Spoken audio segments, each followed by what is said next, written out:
questions. The reason why I lasted 18 years at Mountain Lakes and I lasted 34 some odd years at Kinnelon, and I've been coaching for 53 years. And it's pretty simple. It really is. Treat your players halfway decent.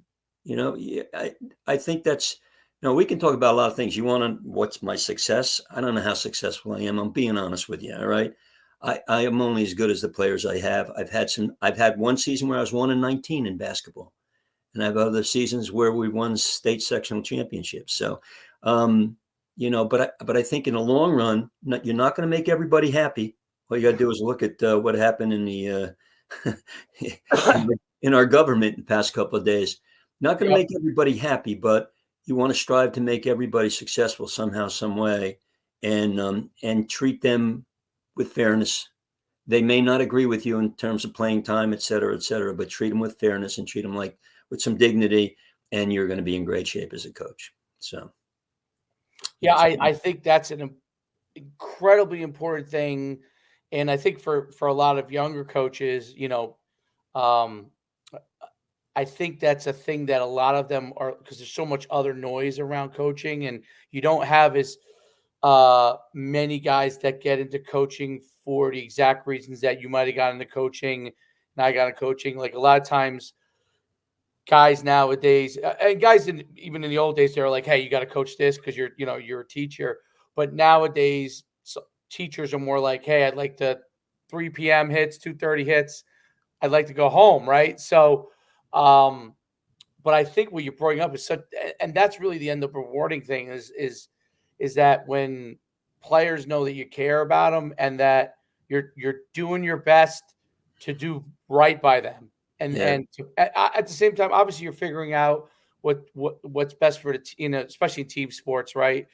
You're trying to figure out what's best for the overall team too, but at the same time that you're doing that individually, they understand that you care about them and you're trying to do what's best for them as well. At the same time, I think, win or lose. And I think that's a big thing that gets caught. Like people are so, you have to do, we have to win. It's like, no, you've got to do these things first. That gives you the opportunity to win.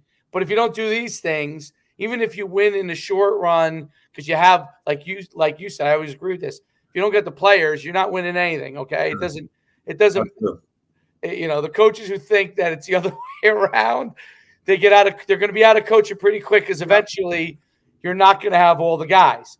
And you're going to be like, well, wait a minute, I'm not a good coach. No, you're the same coach you were yesterday. It was players change and abilities change, and you just got to keep trying to do right by them, giving them the best opportunity they can. And then, listen, you obviously want to be as good as coach as you can to help them learn more.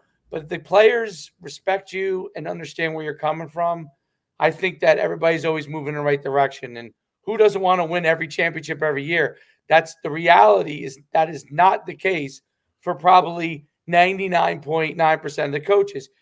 Even great coaches have down years. So, and great programs have, when you're in the and you're an AD at Mountain Lakes, right? Great situation for most of the athletic department from a standpoint of the ability for the kids to have great opportunities. Those are really there. And so, but you have to care about the kids. Yeah. Oh, it's so true. So true.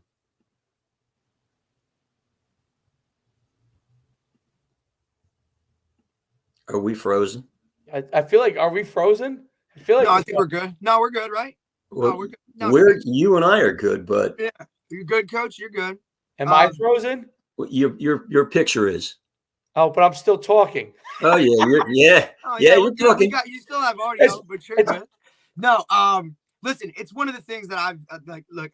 I grew up obviously playing against Coach in Kinnelon, Butler and Kinnelon, same zip code, but two very different dynamic type of places, right? Absolutely. You're talking about, but the same, and you're talking about then now going from a Kinnelon situation to a Mountain Lake situation.